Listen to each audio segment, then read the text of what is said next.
할렐루야. 오늘 영혼의 진주라는 제목으로 말씀을 나누겠습니다. 우리가 받은 구원은 값없이 우리가 받은 것입니다. 여러분, 구원받기 위해서 무슨 값을 지불했습니까? 우리는 아무것도 지불하지 않았죠. 그러나 이것은 공짜가 아니고 예수님의 핏값이 지불된 것입니다. 이 구원의 값이 너무 비싸서 우리가 무료로 받을 수밖에 없는 것입니다. 그런데 우리는 이렇게 우리가 값없이 받은 구원을 지키기 위해 값을 지불해야 합니다. 구원 받기 위해 값을 지불하는 게 아니고요, 구원을 지키기 위해 값을 지불해야 하는 것입니다. 마태복음 13장 44절. 천국은 마치 밭에 감추인 보화와 같으니 사람이 이를 발견하고 숨겨두고 기뻐하며 돌아가서 자기의 소유를 다 팔아 그 밭을 사느니라. 제가 초신자 때 이 구절 읽고 이런 일이 나에게도 좀 일어났으면 좋겠다, 그런 생각했었어요. 여러분, 이 예수님의 비유가 무엇을 의미할까요? 어떤 사람이 우연히 밭에 감추인 보화를 발견했다는 겁니다. 그러면 이제 이 사람이 할 일이 뭘까요? 자기가 가진 것을 다 팔아서라도 그 밭을 사는 거죠. 그 밭을 내가 소유하면 그 밭에 묻혀져 있는 보화도 내 것이 되는 것입니다. 이 이야기가 말해주는 것은 우리가 우연히 값없이 받게 된 이 구원, 우연은 아니죠, 절대. 하나님의 영원한 섭리와 사랑으로 우리가 이 값없이 받은 구원이 얼마나 가치가 있는 것을 우리가 알게 된다면 우리는 그 구원을 지키기 위해 그 어떤 대가도 아끼지 않고 지불할 수 있다는 것입니다. 그러니까 내가 갖고 있는 게 얼마나 귀한지 알면 그것을 지키기 위해 무엇이든지 희생할 수 있다는 거예요.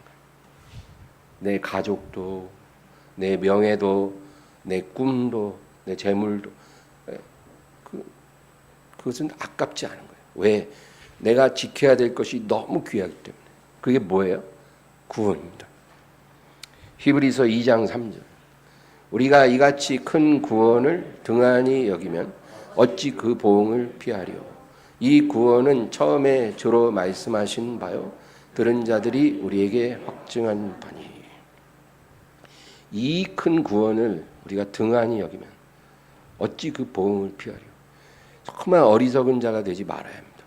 팥죽 한 그릇에 자기 장자권을 팔아버린 에서 있잖아요. 어리석죠. 망령된 자라 그랬어요, 성령은.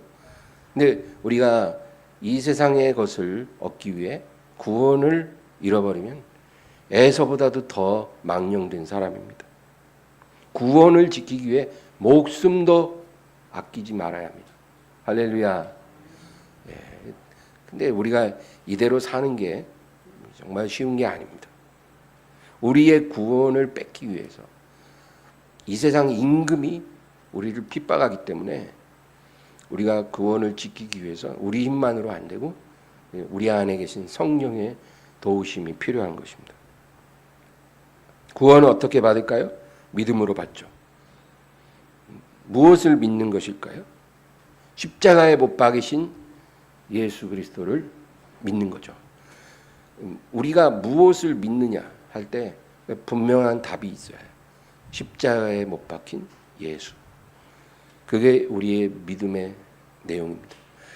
여러분, 오늘 주보에도 나왔지만 예수님 오른편에 못 박힌 강도 있잖아요.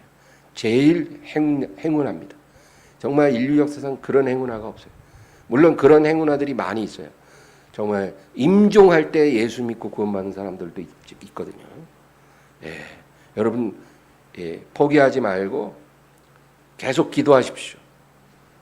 임종할 때라도 주님이 역사하면 구원이 일어납니다. 그래서 이 오른편 강도가 그런 사람이었어요. 이 오른편 강도는요, 평생 강도질하다가 자기 죄값으로 처형당한 사람이에요. 근데 이 사람이 마지막 순간에 뭘 믿었어요? 자기 옆에 계신 십자가에 못 박히신 예수를 믿었잖아요. 그거 하나로 구원은 받은 거예요. 그러니까 구원받을 때 큰 믿음이 필요하지는 않아요. 뭐 많은 무엇이 필요한 게 아니에요. 진실된 믿음. 정말 십자가에 못 박히신 예수님, 그분을 향한 진실한 믿음이면 충분합니다.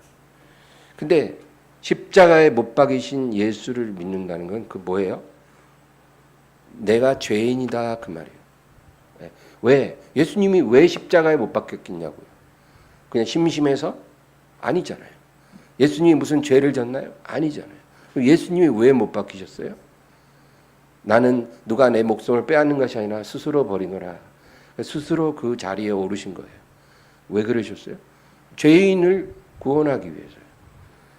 의인을 구하러 온 게 아니라 죄인을 구하러 오셨기 때문에. 그래서 예수님이 죄인을 위해 십자가에 못 박히셨잖아요. 그러니까 우리가 십자가에 못 박인 예수를 믿는다는 것은 내가 죄인이다 그 말이에요. 그러면 우리가 그런 예수님을 믿었으면 이제 어떻게 해요? 변하죠. 변해야죠. 이전으로 돌아가면 안 돼요.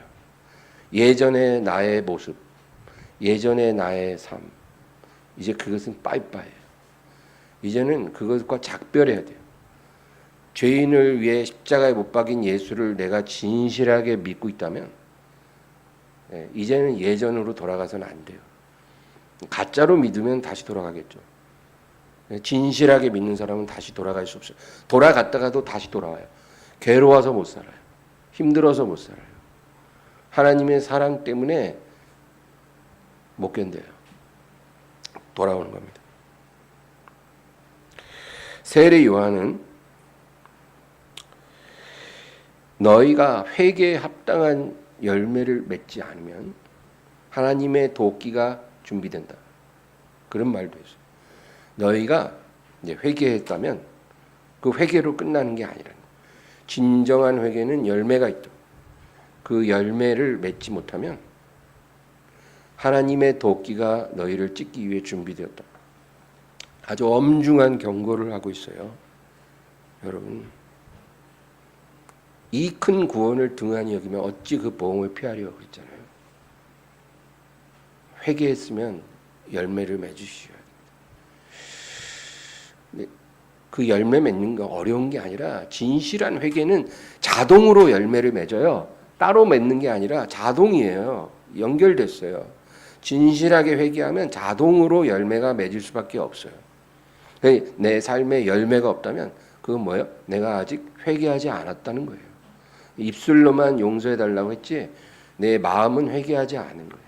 그래서 열매가 없는 거예요. 사울 왕이 망했잖아요. 선택받았어요.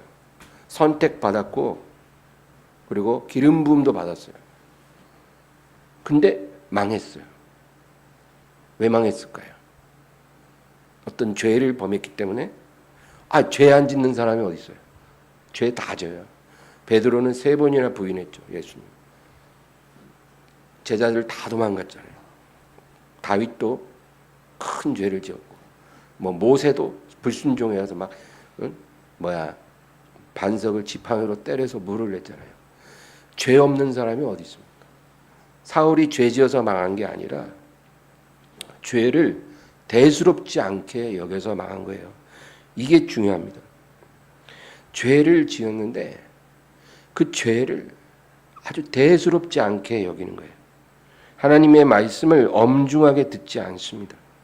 선지자의 책망을 들어도 사과는 했지 회개는 안 해요. 여러분, 사과하는 것과 회개하는 건 달라요. 사과는 내가 실수했네요. 다음에 안 하면 되지. 이게 사과죠.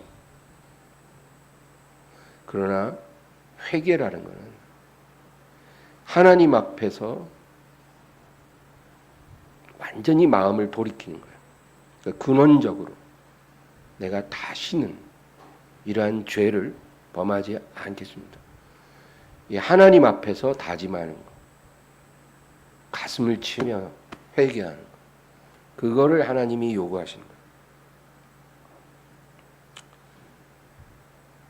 그냥 적당히 내 방식대로 믿어도 뭐 별 문제가 없다고 생각하는 거예요.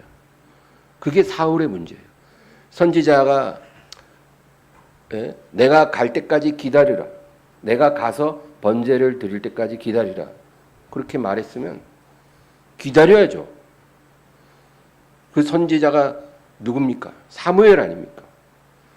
그렇게 말을 했으면 기다려야죠. 근데 아유 뭐 시간 돼도 안 오네. 뭐 그리고 블레셋 군대가 점점 다가오네. 아유 내가 드리면 어때? 번제 똑같지 뭐. 이게 뭐냐면 하나님의 말씀을 대수롭지 않게 여기는 거예요. 자기 기준대로 믿는 거예요. 자기. 아유 뭐 선지자가 와서 번제를 드려야 번제야. 내가 드려도 되지. 내가 누구야 왕인데. 뭐 이런 식이에요. 아말렉을 진멸하라 그랬으면 하나님 생명 있는 건 다 죽이라 그러죠. 그럼 다 죽여야죠. 뭐 말이 많아. 근데 뭐 가축도 좋은 거 다 살려두고 왜 그렇게 했냐 그러니까 아유 뭐 하나님께 제사 드릴 때 필요하지 않습니까? 뭐 아깝게 다 죽입니까? 좋은 거 남겨뒀다가 하나님께 드려야죠. 대수롭지 않은 거예요. 하나님의 말씀이. 그냥 적당히 내 기준으로 믿어도 문제 없다 이거예요. 내 생각이 그거죠. 하나님 생각은 그렇지가 않거든요. 그래서 사울이 망한 거예요. 다윗은요 그러지 않았어요. 자기가 지은 죄가 얼마나 심각한지 알았습니다. 그는 변명하지 않고 동의했어요. 여러분 여기서 운명이 달라지고 모든 것이 달라지는 겁니다. 그러니까 죄를 안 지으면 좋죠. 그러나 죄를 안 짓고 사는 건 어려워요. 매일매일 우리가 죄를 못 깨달을 뿐이지 죄를 짓습니다. 네, 하나님이 죄를 깨닫게 해주시면 그거를 대수롭지 않게 여기지 말고 정말 애통하게 여겨야 돼요.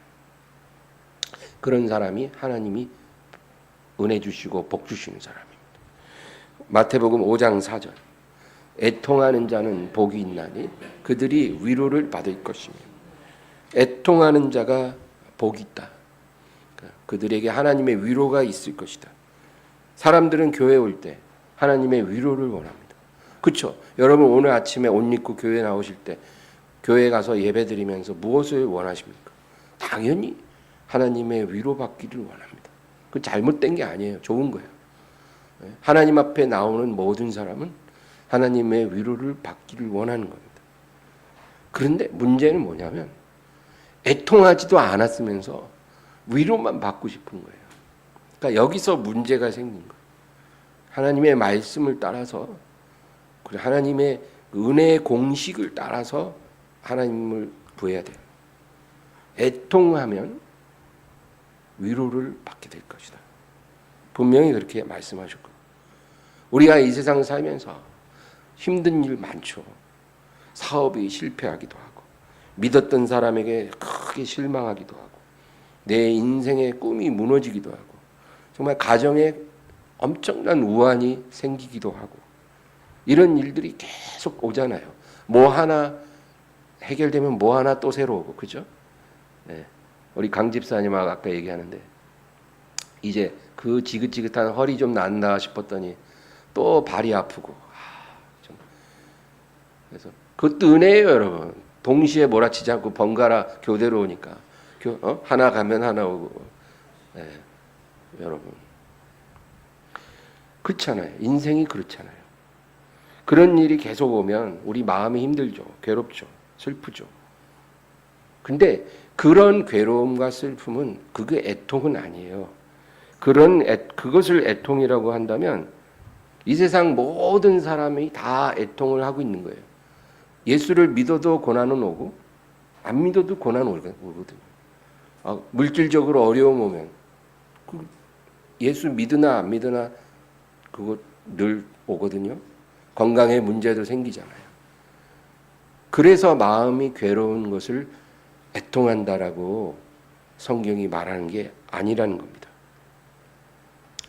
우리 삶에 다가오는 어떤 고난으로 인해서 내 마음이 내 죄를 가리킬 때 그때 그 슬픔이 그것이 애통이에요. 어떤 고난으로 인해서 그 고난이 내 죄를 가리킴으로 인해 내 마음이 슬픔, 이게 애통입니다. 이런 애통을 하나님이 받으시고 우리에게 위로를 주신다는 거예요. 여러분, 다윗이 이제 왕으로 있을 때 그 넷째 아들 압살롬이 그 반란을 일으켜요. 그래서 다윗이 하루아침에 예루살렘 궁전에서 그 피난 갑니다. 도망치는 거예요. 도망치고 그 압살롬의 군대가 예루살렘을 점령합니다. 지금 그런 상황에서 다윗이 어떻게 할까요? 그의 태도를 한번 보겠습니다. 사무엘하 15장 30절.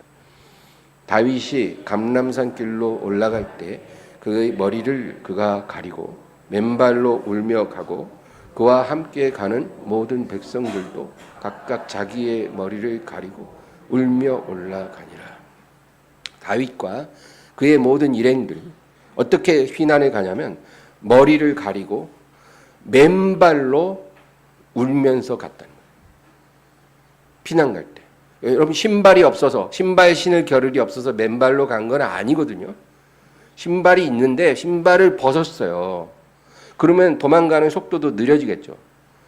그렇게 맨발로 울면서 피난을 갔다는 거예요. 왜 그랬을까요? 하나님 앞에 애통하는 자라는 것을 그렇게 표현하는 겁니다. 정말 배은망덕한 그 아들의 폐륜을 분노하는 게 아니고 그 압살롬에 대한 분노가 주된 감정이 아니고요. 하나님 앞에 애통하는 거예요. 왜요? 다윗은 알거든요. 이 모든 일이 자기 죄로 비롯됐다는 걸 알아요. 그래서 이게 하나님의 징계라는 걸 아니까 애통하는 거예요. 그래서 맨발로 피난을 감으로 자기를 낮추는 거예요. 하나님 앞에서. 여러분, 죄 때문에 슬퍼하고 죄로 인해서 괴로워하는 사람. 로마서 7장에 오라 나는 곤고한 자로다. 누가 이 사망의 몸에서 나를 건져낼까? 이런 마음, 이게 애통이에요. 이런 사람에게 하나님이 위로를 준다 그랬지. 아, 돈이 필요한데 돈이 없네. 에이씨, 이런 사람은 그거 애통이 아니에요. 그건. 저 사람이 나를 무시해. 에이씨, 막 이런 거는 그건 애통이 아니에요. 그건 위로 못 받아요. 그런 마음. 나의 죄 때문에 애통하는 것뿐만 아니라 다른 사람의 죄로 인해서 애통하는 것도 우리에게 중요합니다. 여러분, 하나님이요, 이 호세아 선지자를 이렇게 불렀어요. 너는 음란한 여인 고멜을 아내로 삼고 사랑하라. 그런 거예요. 야, 그래서 하나님 말씀에 순종해야 하잖아요. 그래서 이제 정말 화류계에 종사하는 뭐 그런 여자일 거예요.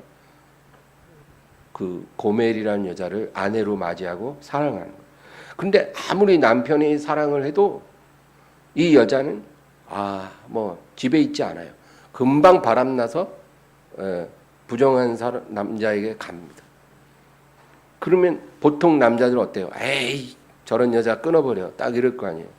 근데 그렇지 않았어요. 데리러 가서 그 고멜이 지은 빚 있으면 다 갚아주고 돈 내고 찾아옵니다.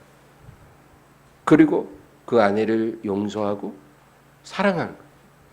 그렇게 했는데 또 다시 또 집을 나가요.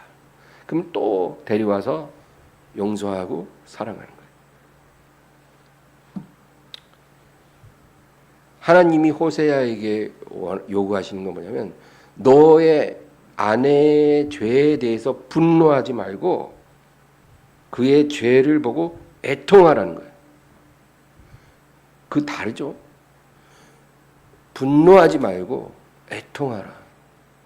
여러분, 누군가의 죄를 보고 분노하는 건 쉬워요. 그거 얼마나 쉽습니까? 제가 저런다고.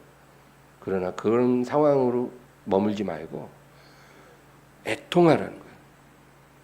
애통하고 사랑하라. 그게 어려워요. 그게. 저도 그걸 위해서 늘 기도하고 살아요. 그렇게 해달라고. 근데 이게 하나님의 마음이라는 거예요. 우리의 죄를 하나님 보실 때 분노하면 누가 서겠어요? 다 날아가는 거예요. 다 끝장나는 거예요. 근데 하나님은 우리의 죄를 보실 때 애통하신다는 거예요. 사랑하신다. 돌아오라. 너희는 내게로 돌아오라.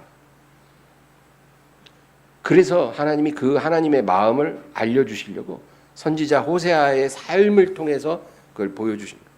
이 호세아가 그 아내의 고멜을 사랑하듯이 내가 너희를 사랑하노라.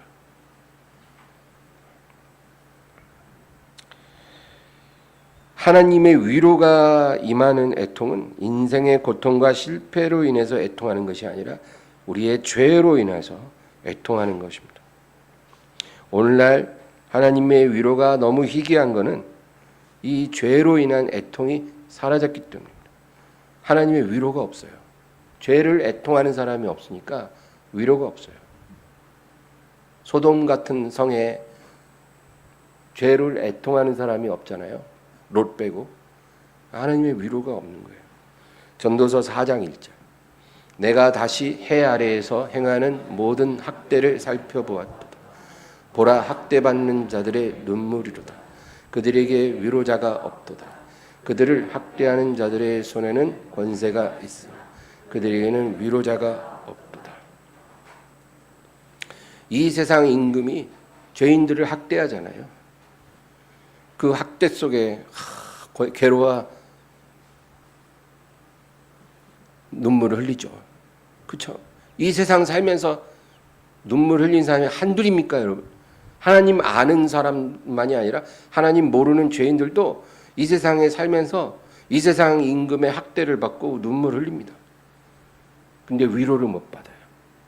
위로자가 없어요. 하나님이 위로를 해주실 수가 없어요. 왜요?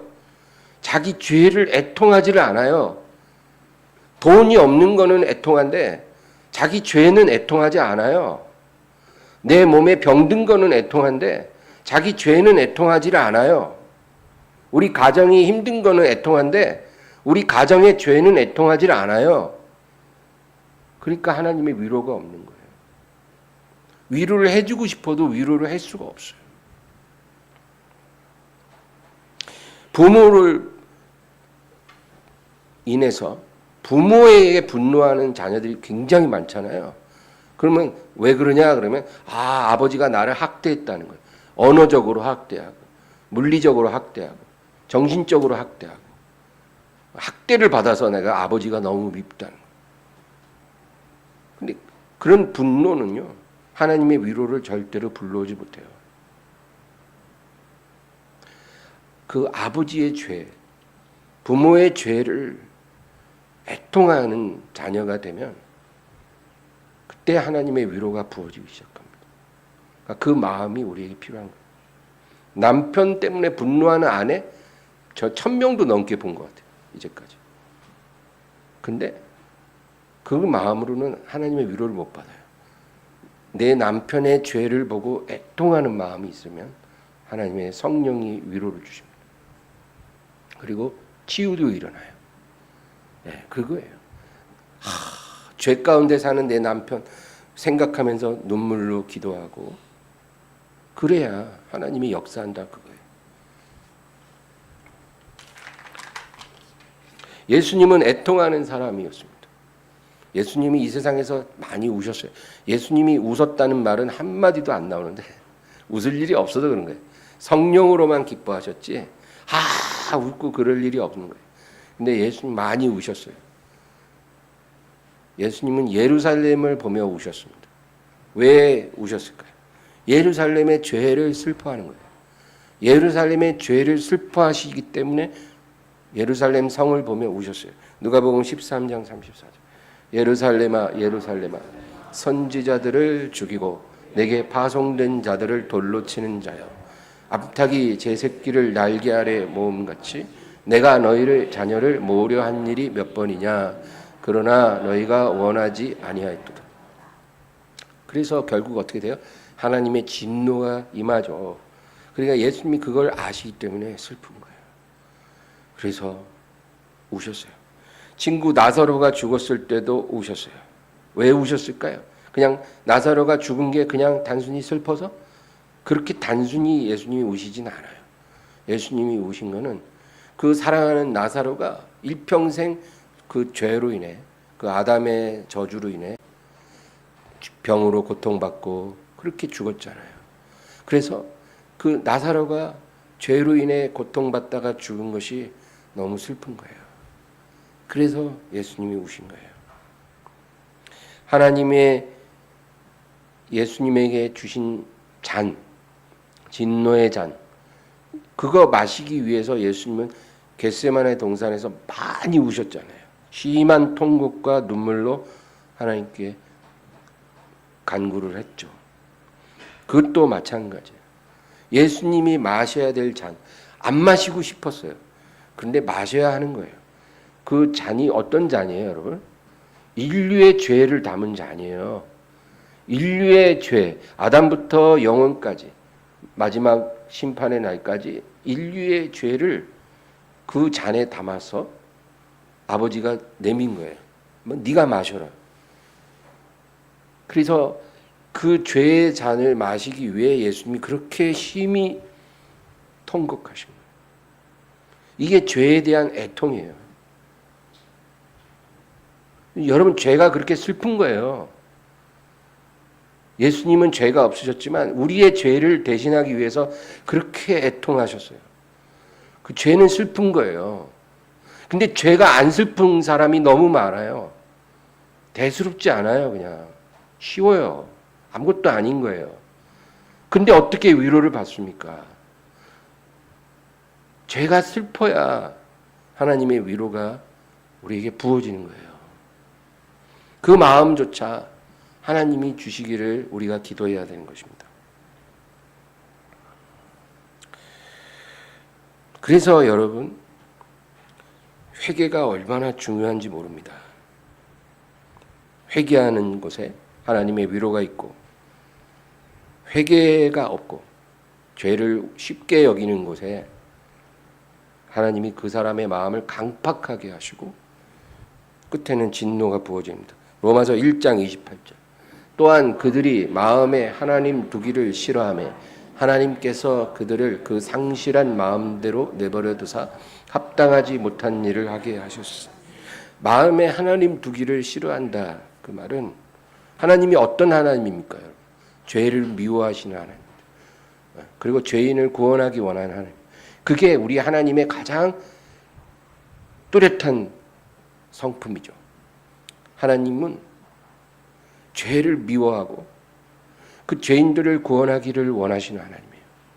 그래서 그 아들을 주신 거예요. 다른 목적이 없어요. 죄인을 구원하기 위해서 아들을 주신 거예요. 그래서 그 아들의 십자가에 못 박은 목적이 그 죄를 멸하기 위해서 아들을 십자가에 못 박으신 거예요, 하나님이. 근데 그 마음에 하나님 두기를 싫어한다는 말은 이 죄를 미워하는 하나님을 원치 않는다는 거예요. 죄가 좋으니까. 죄를 미워하는 하나님도 반갑지 않아요. 그래서 죄를 좋아하는 사람들은 설교가 귀에 안 들어와요, 여러분. 성경 아무리 펴도 눈에 안 들어와요. 왜? 죄가 너무 좋으니까. 죄를 미워하는 하나님의 이야기가 싫어요. 기도도 안 돼요. 죄가 너무 좋으니까. 죄를 버리면 기도가 될 거예요. 이게 하나님이 일하시는 방식이잖아요. 그래서 하나님이 죄를 사랑하고 하나님 두기를 싫어하는 사람들을 그 상실한 마음, 완악한 마음으로 내버려 두사 계속 죄를 짓게 만들고 놔두고, 그래서 결국 하나님의 진노의 심판을 받게 하신다. 무서운 일입니다. 여러분, 진주조개 아시죠? 진주조개. 이 조개 안에 모래알이 하나 들어와요. 그러면 이 모래알이 너무 그 속살을 쓰라리게 하잖아요.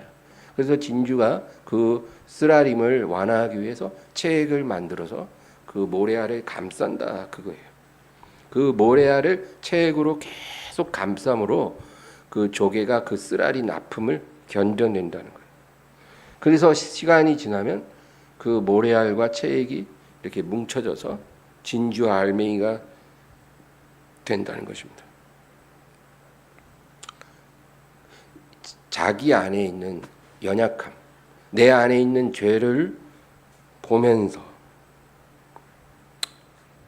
그 죄를 보면서 정말 아파하는 사람. 죄가 내 안에 들어왔으니까 너무 아프잖아요. 쓰라리잖아요.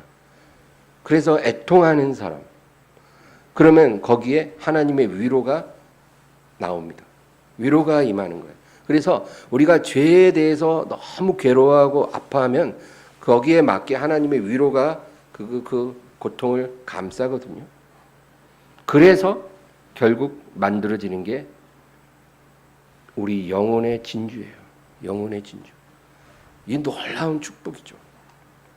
오직 죄를 애통하는 자에게 허락하시는 하나님의 위로가 임할 때만 영혼의 진주알이 만들어진다는 겁니다. 이 진주알을 가진 사람이 바로 이 세상에서 구별된 사람이고 하나님이 보실 때 거룩한 사람이에요. 여러분, 거룩이라는 것은 죄가 없는 것을 말하는 게 아니고 죄를 보고 슬퍼하고 그리고 그 슬퍼하는 자에게 임하는 하나님의 위로로 말미암아 그 영혼의 진주를 가진 사람, 그 사람이 거룩한 사람. 예, 여러분 거룩함을 사모하기 바랍니다. 부자 되기를 사모하지 말고 거룩하기를 사모하세요. 우리를 세상에 보내시고 부르신 목적은 행복한 인생을 살다 오라고 보내신 게 아니고 거룩한 사람이 되라고 보내신 거예요. 근데 하나님은 우리에게 거룩하기를 원하는데 우리는 행복하기를 원하잖아요. 거룩은 관심 없고 그냥 일평생 행복하기만 원해요. 그러니까 하나님이 원하시는 것과 내가 원하는 게 안 맞아요. 그러니까 기도가 응답이 없죠. 하나님 뜻대로 기도해 보세요. 거룩하기를 원하면 하나님이 응답하실 것입니다. 그래서 평범한 조개와 진주 조개는 그 가치가 차이가 나는 것처럼 거룩한 사람과 거룩하지 않은 사람, 하나님의 위로로 사는 사람과 세상의 위로로 사는 사람은 완전히 그 가치가 하나님 앞에서 달라지는 것입니다. 계시록 21장은 거기 보면 천국 문이 나와요. 천국 문이 거대한 진주로 되어져 있다. 왜 천국 문이 진주로 되어 있을까요? 그 많은 보석 중에. 그 진주를 영혼에 가진 자만 그 진주문을 통해 천국에 들어갈 수 있다. 그 의미예요. 마음에 진주를 가진 자만이 진주문을 통과할 수 있다. 시편 126편 5절 6절. 눈물을 흘리며 씨를 뿌리는 자는 기쁨으로 거두리로다. 울며 씨를 뿌리러 나가는 자는 반드시 기쁨으로 그 곡식단을 가지고 돌아오리로다.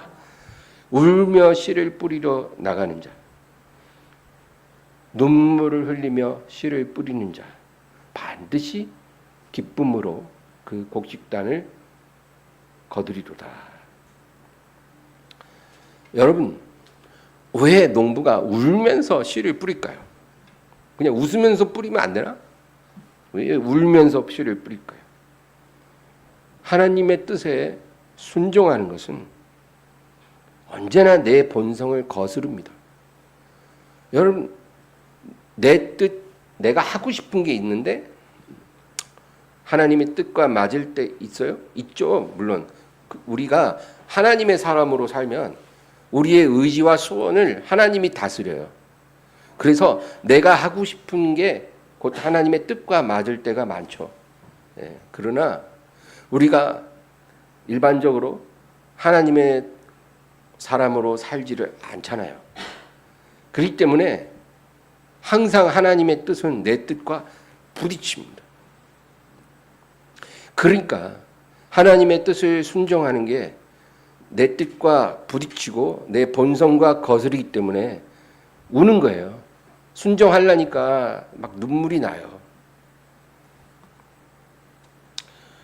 그것이 사실 이 세상에서 예수님이 흘리신 눈물의 의미이기도 해요. 왜? 예수님은 죄가 없으시지만 죄의 잔을 다 마셔야 되잖아요.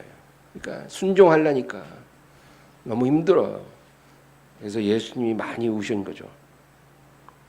근데 여러분, 이렇게 울면서 순종의 씨를 뿌리는 거, 이게 귀하다. 하나님께서 그 사람에게 보상하신다. 반드시 결실을 맺게 해주신다. 그겁니다.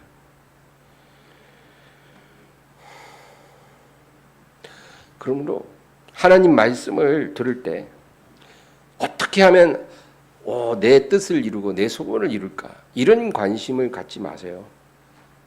우리가 그런 마음으로 하나님 말씀을 들으면 우리는 실족할 것입니다. 하나님 말씀을 들을 때 그 말씀을 통해서 내 죄를 깨닫고 그래서 하나님께 돌이키고 어떻게 하면 내가 하나님이 원하시는 그런 거룩한 사람이 될 수 있을까? 이런 선한 소원을 가지면 하나님이 그 사람을 축복해 주십니다. 오늘 본문 갈라디아 6장 7절 스스로 속이지 말라. 하나님은 업신여김을 받지 아니하시나니 사람이 무엇으로 심든지 그대로 거두리라. 나는 지금 어떤 씨를 뿌리고 있는가? 스스로에게 물어보시기 바랍니다. 나는 애통의 씨를 뿌리고 그리고 거기에 하나님의 위로의 물을 뿌리고 있는가? 그런 사람은 기쁨으로 그 단을 거둘 것입니다. 이건 제가 약속하는 게 아니라 하나님이 약속하는 거예요. 내 죄를 보며 내 연약함을 보며 나의 부족함을 보며 또 나뿐 아니라 우리 가정에 그런 부족한 것을 보며 우리 사회에 우리 교회에 하나님 앞에 부족한 것들을 보면서 애통하는 사람, 그 애통한 만큼 눈물로 기도한 만큼 성령의 위로가 임하거든요.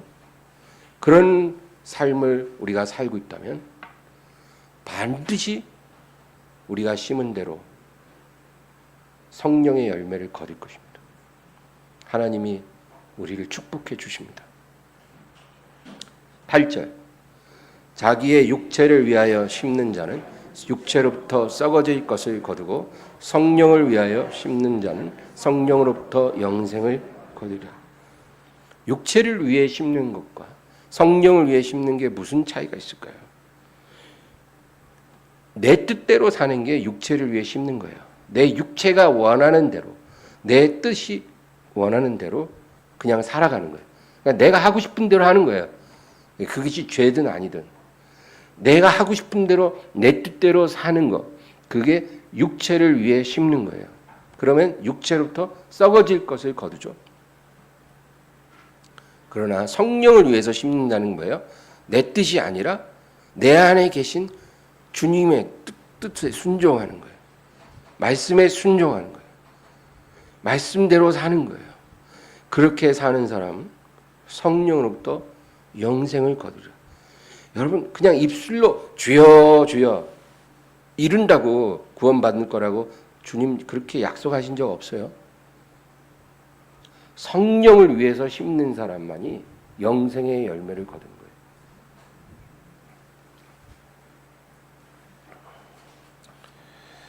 겉으로는 하나님을 섬기는 것 같아도 철저하게 육체를 위해 심는 사람도 있습니다. 우리가 주의 이름으로 선지자 노릇하고 주의 이름으로 많은 권능을 행하고 주의 이름으로 귀신을 쫓아내지 않았습니까? 이 보면 다 주의 이름이야. 다 주의 이름으로 그냥 주의 이름 일을 많이 했다는 거예요. 근데 뭐예요? 내가 너희를 알지 못한다. 야, 이건 엄청난 일이잖아요. 우리가 나중에 주님 앞에 갔을 때 이런 일이 많이 일어난다는 거예요.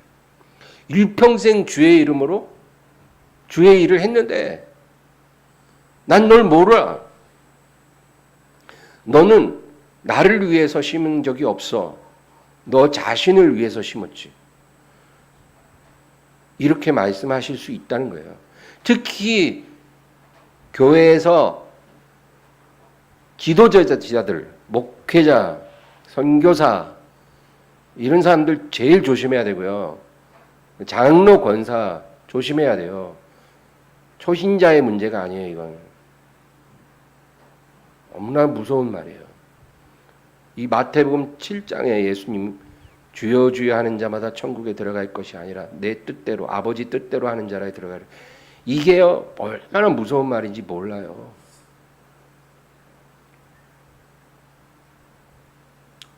제가 학창 시절에 신학생 때 뭐 젊을 때 지금도 뭐 책은 많이 보지만 책을 참 많이 봤어요. 근데 제가 정말 좋아한 작가들 있잖아요. 그런 작가들 책은 막 여러 권을 사서 책꽂이에다 탁 꽂아놨어요. 다 읽었어요. 근데 그 사람들 지금 다 사라졌어요. 진짜.